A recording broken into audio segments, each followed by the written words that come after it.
Hello दोस्तों, नमस्कार। आप सभी का स्वागत है हमारे YouTube चैनल पर। बढ़िया है ना आप लोग। चलिए दोस्तों, हम लोग पढ़ना शुरू करते हैं और इस वीडियो में हम लोग देखने वाले हैं जैव शक्ति सिद्धांत के बारे में।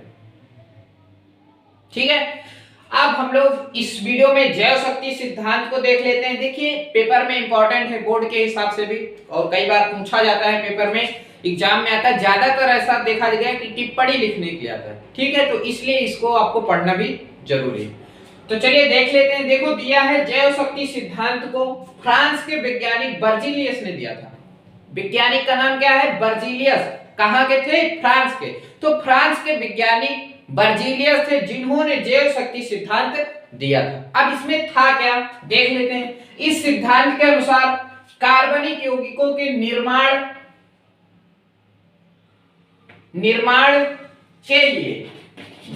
के लिए जैव शक्ति की उपस्थिति अनिवार्य है। ठीक है, समझ में आ गया ना। तो दो चीजें लिखी हुई। सबसे पहला दिया किसने? बर्जीलियस ने। दूसरी बात लिखी है कार्बनिक यौगिकों के निर्माण के लिए जैव शक्ति की उपस्थिति अनिवार्य है। सबसे पहले आप देखिए यहां पर कार्बनिक यौगिकों के निर्माण के लिए इन्होंने कहा क्या? कार्बनिक यौगिकों के निर्माण के लिए।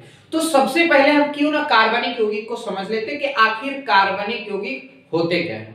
ठीक है, तो सबसे पहले अगर एक लाइन में आपको जानना है तो आप ये जान लीजिए कि जितने भी यौगिक कार्बन से बनते हैं उन्हें ही कार्बनिक यौगिक कहा जाता है।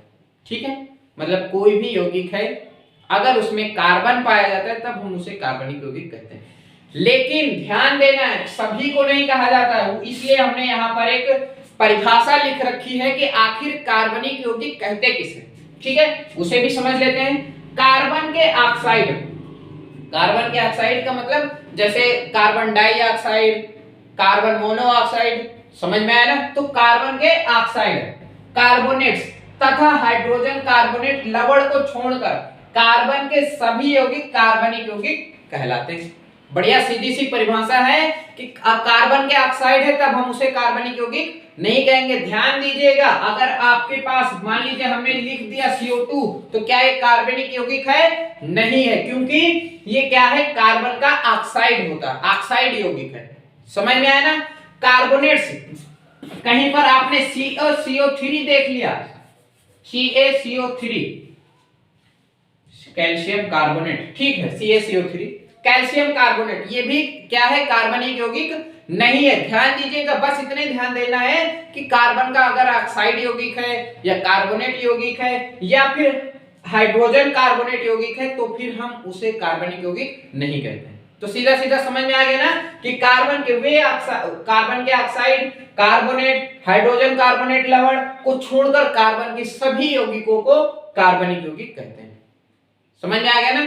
तो सीधा सीधा मतलब जिसमें कार्बन पाया जाता है उन्हीं को क्या कहते हैं? लोग कार्बनिक यौगिक कहते हैं। लेकिन कार्बन के ऑक्साइड, कार्बोनेट्स, इन सबको छोड़कर। ठीक है, तो भैया जो बर्जीलियस वैज्ञानिक थे, मैं आपको बढ़िया कहानी की तरह बताता हूं 1 मिनट में और चुटकी में समझ में आ जाएगा। देखो, बर्जीलियस जो वैज्ञानिक थे उन्होंने बताया कि जो कार्बनिक यौगिक होते हैं वो केवल जीवों से प्राप्त किए जा सकते हैं। मतलब मैं मरूंगा ना, या फिर मुझसे केवल कार्बनिक यौगिक बन सकते हैं। मतलब जीव सजीव कह सकते हैं आप, चाहे वो पेड़ हो, चाहे पौधे हो, जंतु हो, कुछ भी हो, सजीवों से प्राप्त होती है। उन्होंने बताया कि आप कार्बनिक यौगिक को बना नहीं सकते हैं, प्रयोगशाला में बना नहीं सकते हैं। अगर आप चाहें कि यूरिया बना ले तो नहीं बना पाएंगे। हमारे शरीर में जो जो चीजें कार्बनिक यौगिक हैं उन्होंने कहा कि आप इन्हें प्रयोगशाला में नहीं बना सकते हैं। ठीक है, वही चीज यहां पर इन्होंने लिखा है कि कार्बनिक यौगिकों के निर्माण के लिए बनाने के लिए जैव शक्ति की उपस्थिति अनिवार्य है।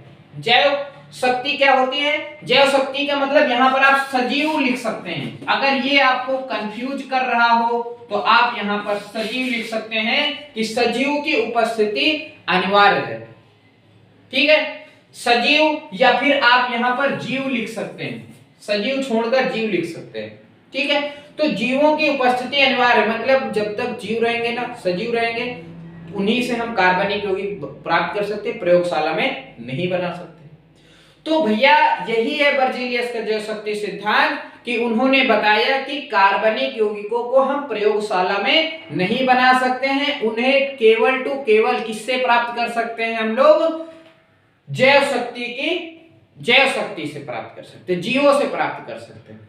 ठीक है, समझ में आ गया ना। तो ये रहा आपका जैव शक्ति सिद्धांत और हमने कार्बनिक यौगिक को भी समझा दिया। इसमें इतना ध्यान रखिएगा, इतना तो आपको आना ही चाहिए, 3 से 5 नंबर तक मिल सकते हैं, 2 में भी आ सकता है, 4 में मैक्सिमम आ सकता है, 5 तो नहीं बोलूंगा, क्यों झूठ बोलूं। तो ये चीज इंपॉर्टेंट था, वो चीज देख लिया आप सभी ने, है ना। तो नेक्स्ट वीडियो में अब हम लोग देखेंगे बर्जीलियस के सिद्धांत का अंत भी हुआ था।